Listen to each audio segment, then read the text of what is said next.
Vous avez peur des cyberattaques? Eh ben on va parler sécurité de site internet justement. C'est parti. Salut, c'est Pascal, je gère une entreprise Calyptus et un centre de formation. J'aide et j'accompagne les indépendants et les chefs d'entreprise à améliorer leur visibilité et leur activité grâce aux outils du web. Et cette chaîne fait partie justement des supports. Alors aujourd'hui, je vais parler d'un sujet important pour tout propriétaire de site internet, la sécurité. Les sites web peuvent être la cible de nombreuses attaques en informatique qui peuvent évidemment endommager les sites, les données, les informations des utilisateurs. Alors heureusement, il existe des mesures simples à prendre pour renforcer la sécurité de votre site. La première suggestion que je vous propose, c'est de faire une mise à jour régulière. C'est la première étape pour sécuriser votre site et tout simplement de le tenir à jour régulièrement.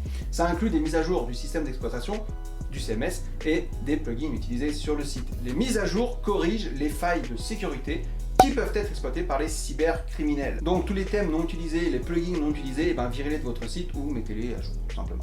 La deuxième suggestion, c'est quoi? C'est ayez un mot de passe qui soit fort. Pourquoi? Parce que le mot de passe, c'est la première ligne de défense pour protéger votre site. Il est donc important d'utiliser un mot de passe fort qui contient au moins, il paraît, 8 caractères, incluant des lettres, des majuscules, des minuscules, des chiffres, des symboles, etc. Vous pouvez aussi également utiliser évidemment des générateurs de mots de passe pour avoir quelque chose qui soit vraiment long et pénible à trouver. Alors, je vous coupe quelques instants. Si cette vidéo vous plaît, vous pouvez lui mettre un petit pouce levé. Ça montrera à YouTube que le contenu est bon et du coup, il m'aidera également à progresser dans son algo. Et ça, c'est super important. Allez, je vous embête pas plus, on y retourne. Troisième suggestion, c'est d'utiliser un certificat SSL. L'utilisation d'un certificat SSL, c'est une autre mesure importante pour la sécurité de votre site. SSL, ça veut dire quoi? Secure Socket Layer, et c'est un prototype qui encrypte en fait les données transmises entre le serveur et le navigateur. Ok, ce qui veut dire que les données sont protégées contre les interceptions et les attaques.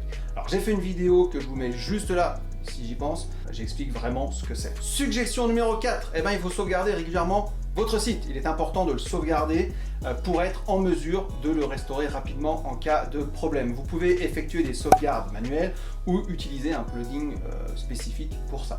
Alors pour ma part, moi j'utilise Akiba Backup qui fonctionne sur WordPress et sur Joomla. J'ai fait aussi une vidéo dessus et c'est pour moi le meilleur outil de sauvegarde et de restauration. Bon alors après, détendez-vous, votre hébergeur a également normalement des sauvegardes tous les jours sur votre site, sur son serveur à lui, d'accord? Bon, et après, même si ces serveurs brûlent, c'est pas grave, il y a des sauvegardes dans un autre endroit sur d'autres serveurs. Oups! Si vous êtes chez OVH, faites gaffe, eux ils mettent les données initiales et la sauvegarde dans le même data center. Quand ça prend feu, comme en mars 2021, on perd toutes les données. Ça c'est quand même une erreur de débutant. Bref. Pour conclure, la sécurité de votre site, elle est primordiale, donc protégez vos données et celles de vos utilisateurs. Si vous suivez déjà toutes ces petites recommandations que je viens de vous faire, ça va minimiser les risques d'attaque informatique. Alors après, on n'est pas non plus à l'abri de se faire pirater son site, ça m'est arrivé une fois, alors c'est pas grave, j'avais ma sauvegarde, j'ai restauré, j'ai changé mon mot de passe, etc.